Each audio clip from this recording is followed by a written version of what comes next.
Bonus. Trax.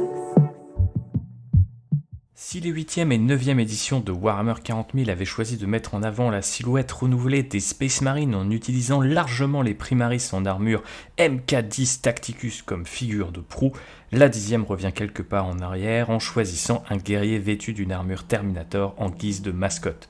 L'occasion pour l'équipage du Land Rider de plonger dans l'histoire de ce harnois devenu légende.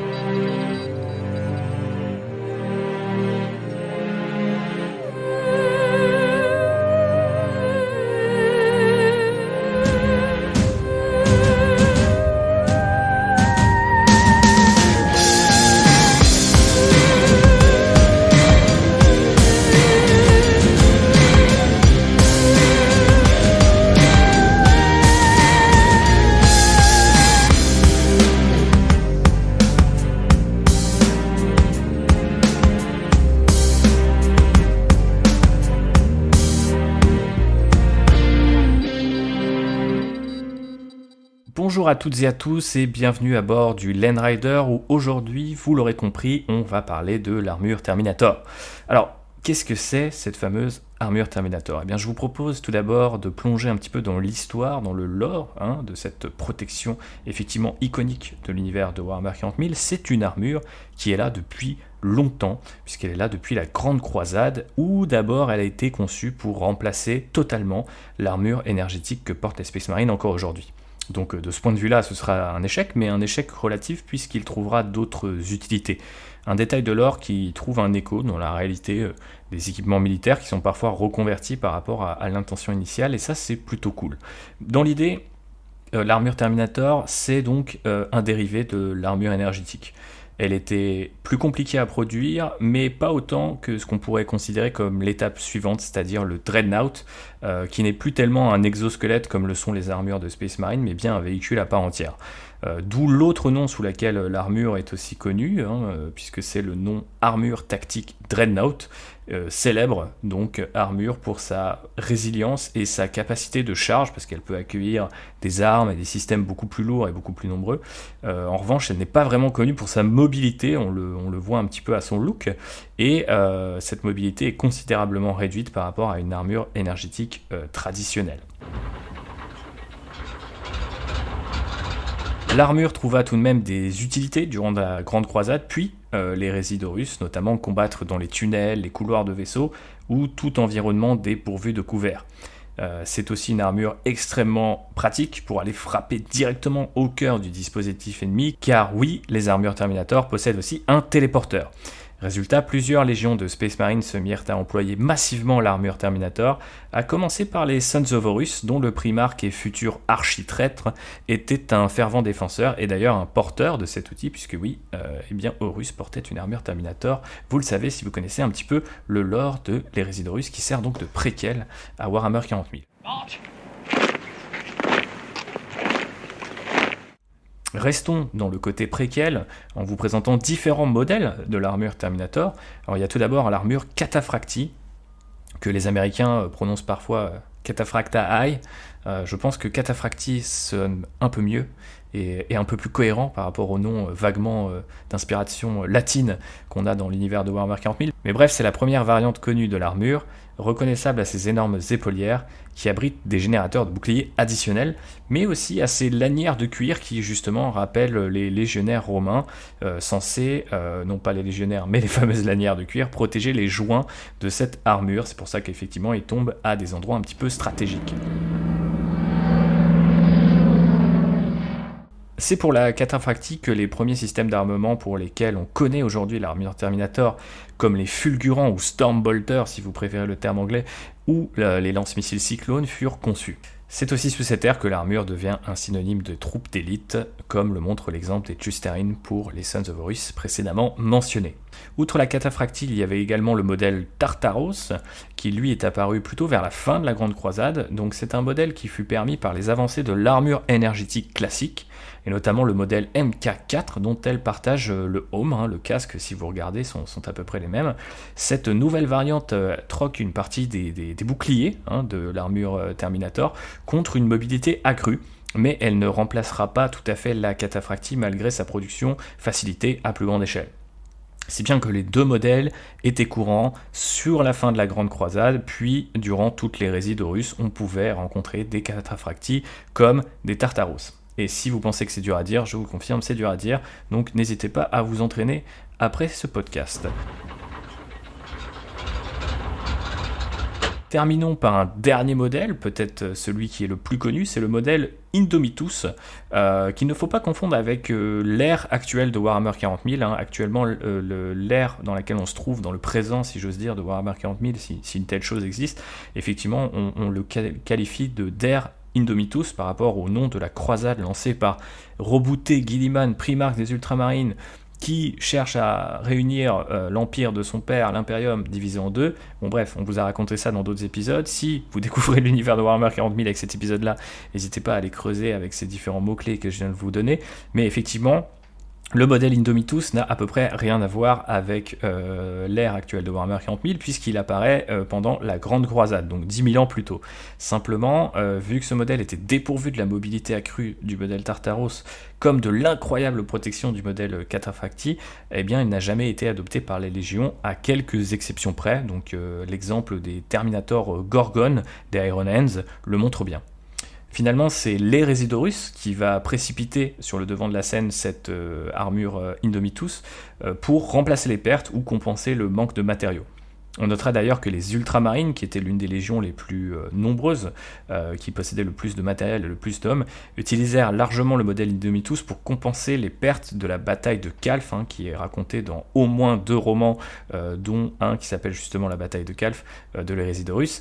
Et ça explique peut-être pourquoi, 10 000 ans plus tard, les légions Space Marine, désormais divisées en chapitres de 1000 hommes, sous la direction justement de Roboute Guilliman, ont énormément d'armures Indomitus et seulement des armures Indomitus, déjà parce que les Ultramarines ont eux-mêmes fondé de très nombreux chapitres, puisqu'ils étaient plus nombreux, c'est eux qui ont donné naissance à de plus nombreux chapitres, et par ailleurs, effectivement, les modèles Cataphractii et Tartaros avaient été perdus, détruits durant du temps de l'hérésie, d'où cette prédominance de l'armure Indomitus. Alors bien sûr, d'autres modèles plus ou moins anciens existent au 41e millénaire. On entend souvent parler du modèle Saturnine et Arconac, qui n'ont pas vraiment de visuel officiel, mais on pourrait aussi citer l'armure Terminator Aegis, employée par les Chevaliers Gris, ou les variantes Aquilon puis Alarus, employées par l'Adeptus Custodes, ou encore les modèles personnalisés et uniques portés par les Inquisiteurs. Dans l'ensemble, l'armure Terminator la plus courante reste cependant l'armure Indomitus, portée par l'élite des chapitres Space Marine, leur première compagnie, le plus souvent. Cette variante, elle est reconnaissable à son Crux Terminatus, qui, selon la légende, contiendrait un fragment de l'armure de l'empereur. Du moins quand elle n'est pas portée par des Space Marines du chaos qui n'ont à peu près rien à faire de cet héritage, bien qu'ils possèdent souvent des modèles plus anciens encore, puisque ayant survécu à l'hérésie d'Horus, ils sont parfois partis avec quelques modèles Tartaros ou Cataphractii sous le bras. Alors certes, l'armure Terminator, vous le voyez à son lore, n'a peut-être pas remplacé l'armure énergétique, mais elle est désormais centrale et essentielle dans l'art de la guerre tel que pratiqué par les Space Marines et autres transhumains de Warhammer 40 000. Eux qui doivent résister aux plus grands dangers, aux plus grandes horreurs, et y répondre avec plus de force et de résilience encore.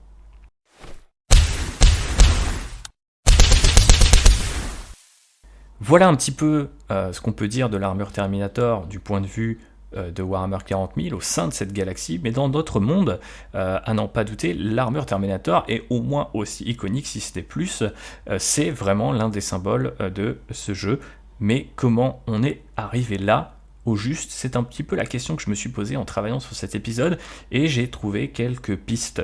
Alors déjà, on peut noter que les Terminators existent depuis la toute première édition du jeu de Games Workshop, c'est-à-dire sous Rogue Trader, à l'époque où Warhammer 40 000 ne s'appelle vraiment pas encore Warhammer 40 000.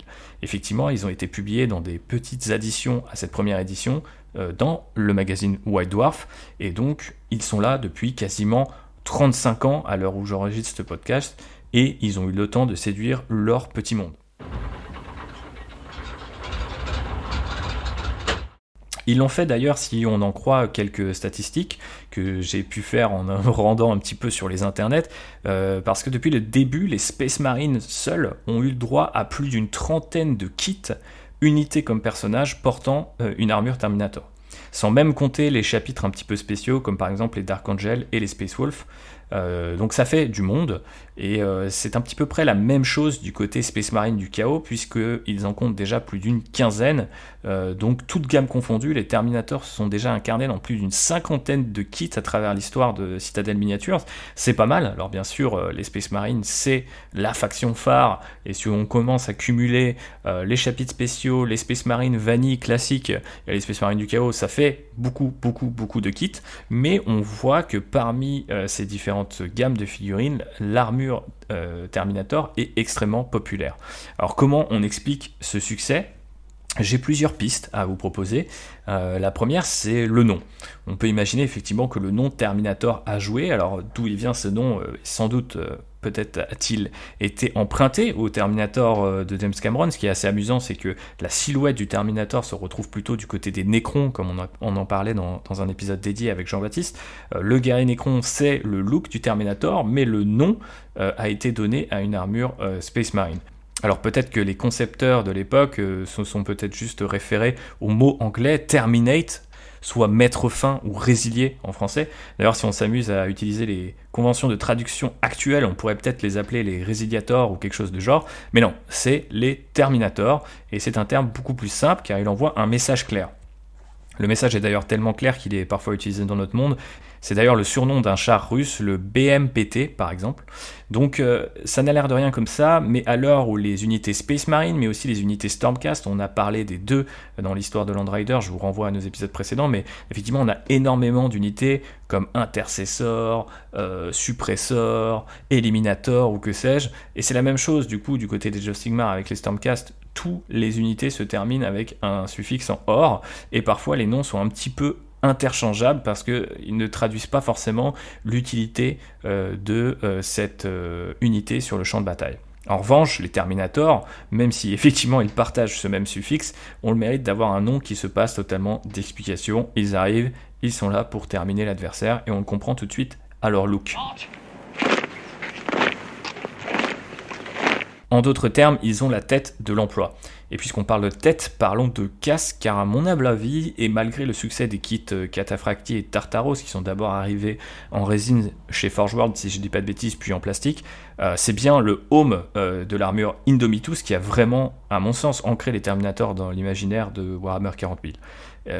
En effet, les Terminators ont ce faciès improbable qui rappelle la gueule d'un chien, quoi, d'un bulldog ou d'un pitbull, qui les rend uniques. On pourrait même dire que leur silhouette, qui anatomiquement a encore moins de sens que l'armure énergétique, les rend immédiatement reconnaissables entre 1000 super soldats de science-fiction qui viennent de Warhammer 40 000 ou d'ailleurs, parce qu'effectivement, les Space Marines classiques, et surtout dans leur version un petit peu modernisée, avec une silhouette un peu affinée des Primaris, ont quand même un côté plus science-fictionnel, on va dire classique. Ils ont une anatomie à peu près ok. Bon, les Terminators, pas du tout. Ils ont ces épaules qui sont limite au-dessus de la tête, et ils ont vraiment ce look de carapace, de tortue, de tank sur pattes qui les rend vraiment uniques, et qui là encore traduit parfaitement leur fonction dans le lore, et aussi en termes de jeu. C'est une unité qui est censée tanker, et qui est censée pouvoir encaisser et en retour envoyer de vrais baffes dans la tête de l'adversaire. Et ça a toujours été le cas. Je pense que si vous prenez les premières figurines comme les récents Terminator sortis avec la boîte de départ Léviathan, vu que le design n'a que très peu changé, on se rend compte que en fait il est parfait. Il est parfait parce que il traduit complètement la fonction de ces unités sur les champs de bataille cauchemardesques de Warhammer 40 000, et on ne peut pas en dire autant de toutes les unités Space Marine sorties depuis. Enfin, ce qui peut expliquer le succès des Terminators, c'est le rôle qu'ils ont tenu au sein des produits Games Workshop, puisque justement on en parlait. Quand les organigrammes d'armées existaient encore, ils étaient systématiquement un choix d'élite, et donc parmi les stars de leurs armées respectives, c'est l'unité vers laquelle on tend, qu'on a hâte de peindre. Je me rappelle quand j'ai commencé Warhammer 40 000 et que je peignais mes petits ultramarines, j'étais très content de les peindre, mais je n'attendais qu'une chose, c'était mettre la main sur les Terminators et me dire ça y est, ma petite armée naissante est rejointe par l'élite du chapitre, puisque puisque voilà, ils arrivaient en fait avec un bagage, on va dire, historique assez important, et ça faisait donc fort plaisir quand enfin on mettait la main sur ces kits-là, même si à l'époque ils étaient beaucoup moins détaillés, ou peut-être un peu moins stylés qu'ils le sont aujourd'hui. On peut aussi penser aux jeux dérivés de Warhammer 40 000, Space Hulk, également adapté en jeu vidéo, qui, quelle que soit l'édition, a mis en scène les Terminators, et c'est toujours le cas d'ailleurs dans l'adaptation vidéoludique, donc faisant d'eux des incontournables, quelque part, de Warhammer 40 000, forcément, parce que pour beaucoup de gens, ça a été quelque part le premier contact qu'ils ont eu avec ce jeu-là et cet univers. Donc forcément, les Terminators ont fini par prendre la part du lion dans le cœur des fans, ou des fans naissants qui pourraient avoir découvert Warhammer 40 000 à travers un jeu vidéo ou à travers un de ses nombreux spin-offs. Du coup, sachant tout cela, à quoi peut-on s'attendre à l'avenir ? Eh bien, déjà, on sait que les Terminators sont de retour. On parlait tout à l'heure du nouveau kit qui est présent dans la boîte de lancement Léviathan. Et on voit d'ailleurs qu'ils sont de retour affranchis des distinctions entre Space Marine dits premiers-nés, donc les Space Marines tels qu'on les a connus jusqu'à la 8e édition, et les Primaris. C'est d'ailleurs assez ironique quand on y pense, puisque avec l'armure Phobos et l'armure Gravis, Games Workshop semblait vouloir recréer ce système que l'armure Terminator avait créé, avec non seulement des unités, mais aussi des personnages équipés du même harnois. Visiblement sans le même succès, ou en tout cas un engouement moins visible. Mais c'est vrai qu'on a vu à travers les 8e et 9e éditions, où les Terminators étaient bien sûr toujours jouables, mais on n'avait pas forcément eu de nouvelles figurines à se mettre sous la dent, que Games Workshop tendait vers ces nouvelles armures, Phobos et Gravis, et voulait nous proposer ce côté un petit peu, cette déclinaison qu'on trouvait déjà avec l'armure Terminator. Donc ça aussi, c'est à mettre au crédit de ces petits gars-là, c'est qu'ils ont fait une sorte de système, ils ont inventé presque une sorte de gamme à l'intérieur de la gamme pour Games Workshop, et effectivement, ils ont voulu recréer ce succès avec des armures soit plus légères, soit encore plus lourdes dans le cas de la Gravis, dont on pourrait parler d'ailleurs dans d'autres épisodes si ça vous intéresse, mais on voit effectivement que les Terminators, au-delà de leur importance dans l'historique, au-delà de leur utilité sur les tables de jeu, ou même de leur design extrêmement iconique, ils ont créé quelque chose d'assez unique au sein des gammes Space Marine, et de tellement unique que ça n'a pas pu être reproduit, en tout cas sans doute pas comme Games Workshop voulait l'entendre.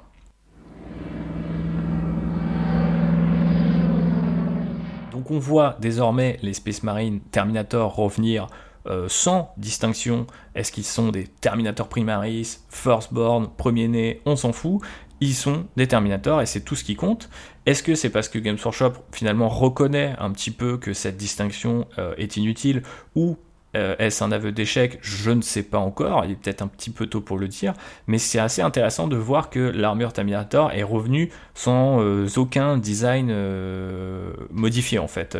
Effectivement, si on regarde un peu de plus près, il y a peut-être les pieds, quelques jointures, etc. qui ont été affinés, qui ont été détaillés, mais dans l'ensemble c'est juste la même silhouette maximisée avec l'impact aujourd'hui que peuvent avoir les sculptures plastiques, et effectivement ils sont plus gros qu'ils n'ont jamais été, mais le look reste le même. Et c'est assez intéressant de noter qu'ils ont effectivement, comme on le disait en introduction de ce podcast, choisi les Terminators pour incarner cette nouvelle édition, et on voit qu'ils mettent à peu près tout le monde d'accord, les fans de Premier-Né comme de Primaris, mais aussi les loyalistes comme les renégats, parce que j'ai déjà vu énormément de conversions de ces Terminators nouvelle génération en version Space Marine du Chaos, qui est plutôt agréable à regarder. Donc on sait que ce kit sera sans doute suivi, enfin on l'imagine en tout cas, j'ai pas d'informations particulières, mais j'imagine bien qu'il y a toujours eu une variante de l'armure Terminator, on va dire classique, c'est l'armure Terminator d'assaut, donc où ils troquent une partie de leur, même totalement leur puissance de feu contre plus d'armes de corps à corps, donc marteau et bouclier ou paire de griffes éclairs, ça forcément ça va venir un jour ou l'autre, ou peut-être que ça sera réservé à des chapitres Space Marine disposant de leur propre codex. Donc encore une fois, on peut penser à Dark Angel, Bone Angel ou Space Wolf, qui ont toujours employé de nombreux Terminators dans des looks et dans des fonctions un petit peu différentes d'un chapitre à l'autre, mais c'est vrai que ce sont des chapitres qui sont souvent assez connus pour cette armure-là. Mais ce qui serait peut-être plus intéressant encore, c'est de faire revenir des vieux modèles pour la Légion Renegade qui se fait attendre désespérément, les Emperor Children. En 8ème édition, on a eu la Death Guard, avant ça on avait eu les Thousand Sons, récemment on a eu les War Eaters, et il ne manque plus que les Emperor Children, donc la Légion dédiée au dieu Slanesh sur les tables de jeu. Donc auront-ils droit à leur kit de Terminator? On a vu d'ailleurs de manière assez surprenante que les War Eaters n'avaient pas eu le droit à leur propre kit de Terminator. C'est d'ailleurs un de mes gros regrets. J'avais l'impression vraiment que avec la trajectoire amorcée par les Thousand Sons qui avaient des Terminator en armure Tartaros, puis la Death Guard avec des Terminator en armure Cataphracti, je me suis dit quand les War Eaters vont revenir, il y aura un nouveau modèle, ou alors ils auront un des deux modèles au choix. Et effectivement, ils n'ont eu ni l'un ni l'autre, ce qui est un petit peu dommage. Donc on espère qu'ils finiront par l'avoir. À défaut, ce qui pourrait être aussi sympa, c'est que les Emperor Children viennent avec leur propre modèle. Est-ce là l'occasion de légitimer par exemple le modèle Saturnine dont on entend beaucoup parler à droite à gauche mais qui n'a jamais eu vraiment de look? Alors comme je vous le disais tout à l'heure, ils n'ont jamais eu effectivement d'apparence officielle, mais je crois que le tout premier Terminator, donc une figurine au look légèrement différent, encore un peu plus carapassonné, vraiment on dirait presque une sorte de carapace de tortue avec des pattes, mais une carapace que vous mettriez à la verticale. Donc effectivement, ce modèle-là, je pense, a inspiré pas mal d'illustrations qui sont censées mettre en scène ce fameux modèle Saturnine. Ça pourrait être sympa de le faire apparaître le temps d'un personnage ou d'une unité spécifique au Emperor Children. Donc ce modèle a des épaules encore plus larges, donc pourquoi pas y mettre des armes soniques ou des haut-parleurs géants ou que sais-je. Ça pourrait être très très cool de le légitimer sous cette forme.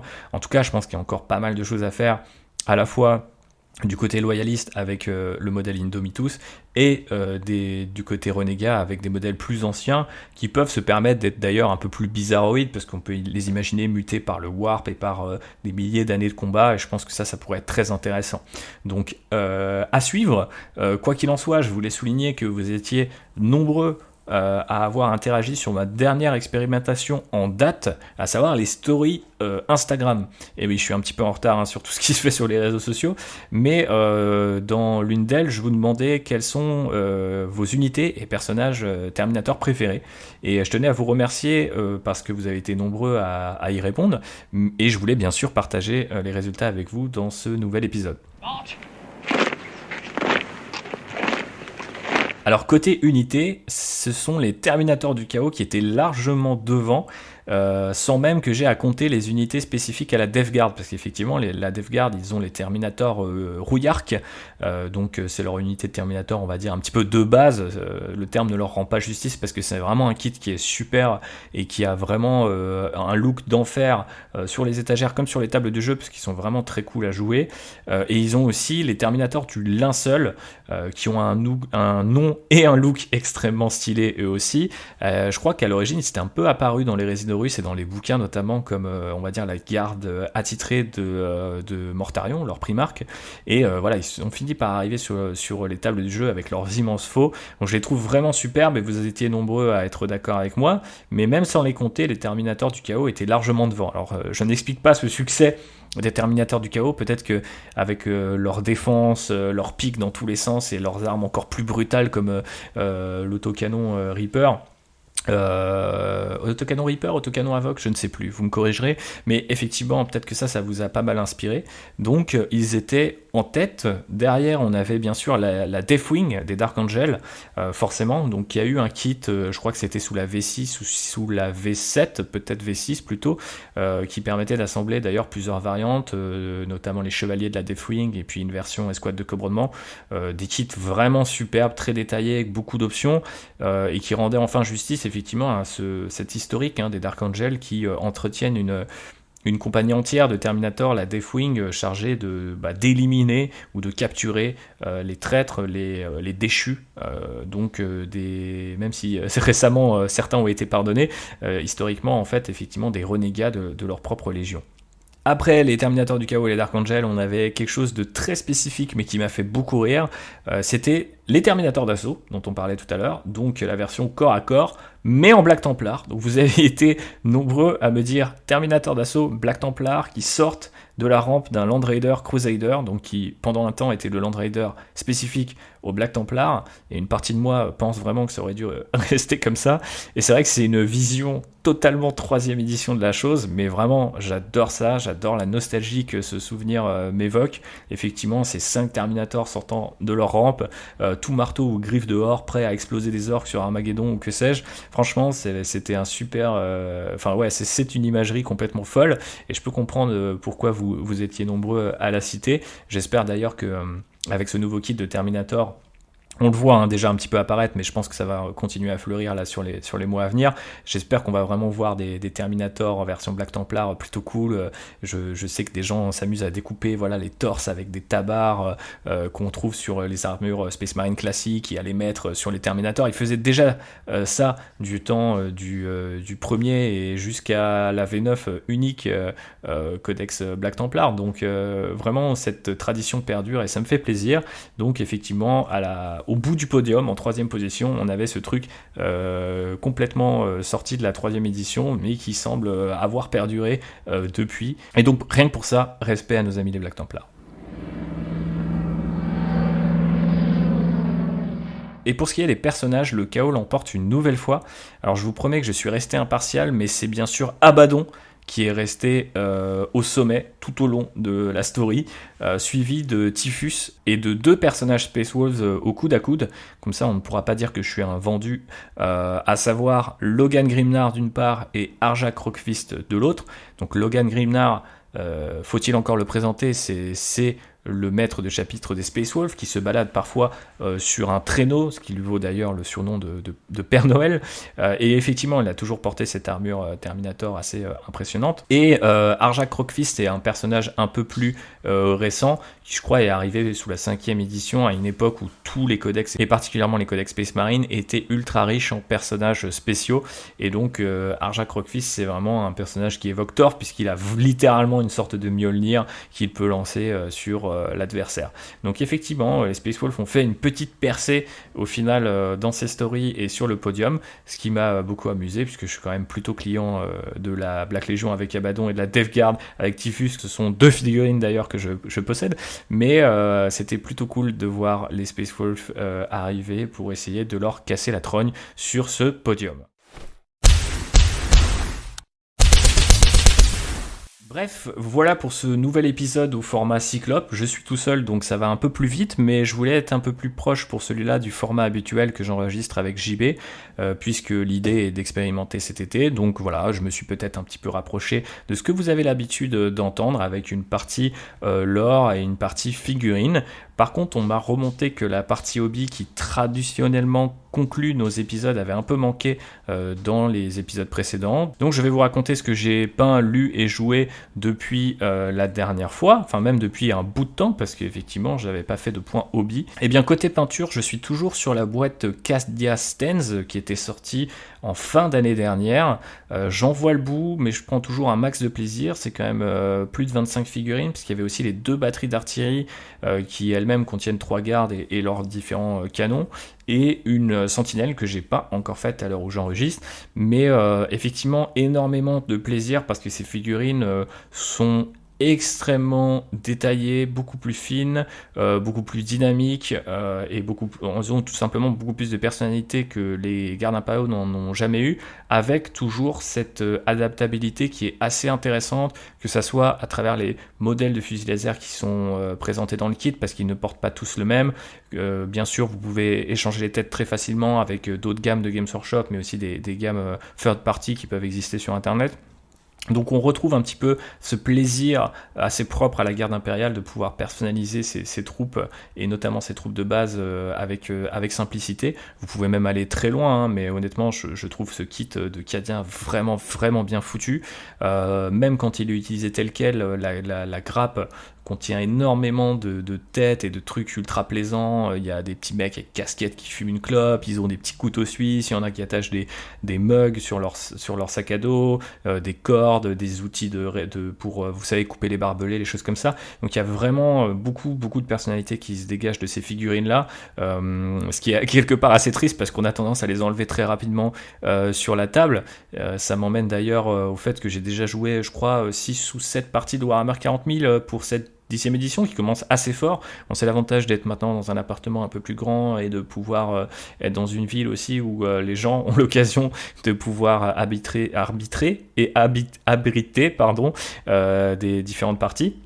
Donc je dois dire que j'aime beaucoup cette 10e édition, j'aimerais vous en parler dans un épisode dédié. Pour tout vous dire, j'ai déjà enregistré cet épisode 2 fois, mais à chaque fois ça ne me semblait pas digeste, plutôt assez long, et puis j'avais l'impression que j'allais plutôt sur le terrain des chaînes YouTube et on va dire de tous ces contenus très orientés compétitifs, et ça ne me ressemblait pas. Mais j'aimerais trouver une alternative pour vous parler en fait de mon expérience de jeu sur ces différentes parties. Peut-être que d'ici là j'en aurais fait encore plus pour effectivement vous parler des choses que j'aime sans forcément rentrer dans cette logique d'équilibrage ou de compétition qu'on trouve assez largement déjà sur YouTube avec des gens qui le feront de toute façon beaucoup mieux que moi. Donc si ça vous intéresse, n'hésitez pas à vous manifester, même peut-être proposer un format, quelque chose qui vous intéresserait, ça peut peut-être me débloquer. En tout cas, pour vous en parler un petit peu plus, c'est vrai que cette 10e édition me semble quand même très bienvenue en fait.